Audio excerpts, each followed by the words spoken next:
महाविकास आघाडीमध्ये पडलेल्या ठिणगीच्या बातमीनं महाविकास आघाडीच्या डब्यांना मनसेचं इंजिन जोडलं जावं ही अनेक काँग्रेसजनांची इच्छा आहे।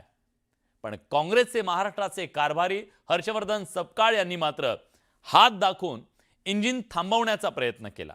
मग काय, सामनावीर संजय राऊतांनी सपकाळांना आपला हात दाखवला, त्यामुळे महाविकास आघाडीत मनसेवरून वादाची ठिणगी पडल्याची जोरदार चर्चा आहे। सपकाळांची काँग्रेस हायकमांडकडे तक्रार, संजय राऊतांचा काँग्रेसकडे नाराजीचा खलिता, राज ठाकरेंवरून वादाची ठिणगी।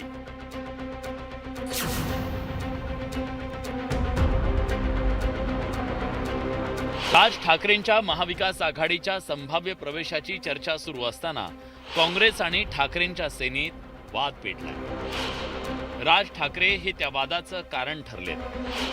संजय राऊतांनी थेट काँग्रेसच्या केंद्रीय नेतृत्वाकडे काँग्रेस प्रदेशाध्यक्ष हर्षवर्धन सपकाळांची तक्रार केली आहे। त्यासाठी खास पत्र प्रपंच केलाय।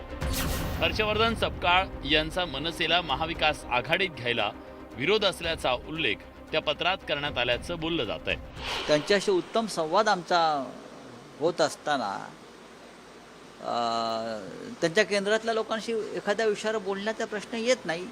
नक्कीच त्यांच्या पक्षाची एक भूमिका आहे की महाविकास आघाडीच्या किंवा इंडिया ब्लॉकच्या बाहेरचा एखादा पक्ष त्याच्याबरोबर एखाद्या शिष्टमंडळात जायचं असेल तर त्यांना नक्कीच केंद्राची त्यांच्या हायकमांडला विचारावं लागतं। आमच्याकडे तसं नाही। गेल्या काही दिवसातील राजकीय घडामोडीत या पत्र प्रपंचाचं राज दडलंय।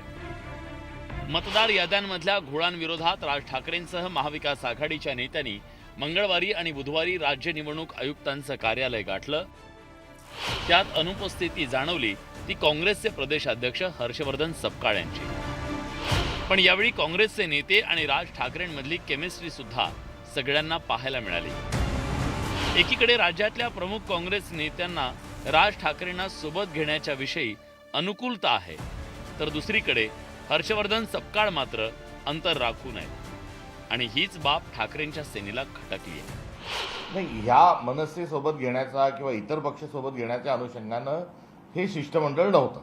हे स्पेसिफिकली शिष्टमंडळ कशासाठी होतं की निवडणूक आयोगाचा जो गोंधळ आहे त्या गोंधळाच्या अनुषंगानं त्यांच्या डोळ्यात झणझणीत अंजन घालणे हा एकंदरीत त्या शिष्टमंडळाचा हेतू होता आणि त्या हेतूच्या अनुषंगानं सर्व राजकीय पक्ष निवडणूक आयोगाला आणि चीफ इलेक्टोरल ऑफिसरला भेटलेले आहेत।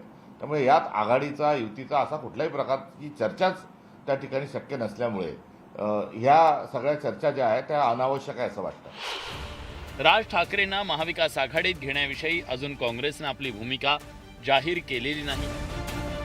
आगामी स्थानिक स्वराज्य संस्थांच्या निवडणुकीत काँग्रेसची भूमिका महत्त्वाची ठरणार आहे।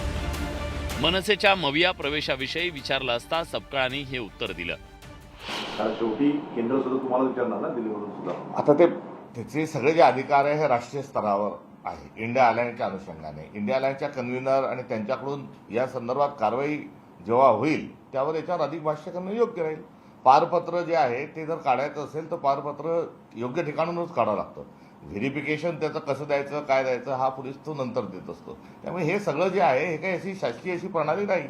मागील विधानसभा निवडणुकीत जागा वाटपाच्या वेळी काँग्रेस नेतृत्वानं तत्कालीन प्रदेशाध्यक्ष नाना पटोलेंना बाजूला सारून बाळासाहेब थोरातांकडे जागा वाटपाच्या चर्चेची जबाबदारी सोपवली।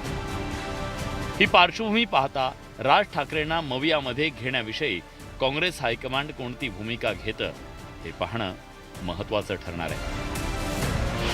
ब्युरो रिपोर्ट, न्यूज 18 लोक।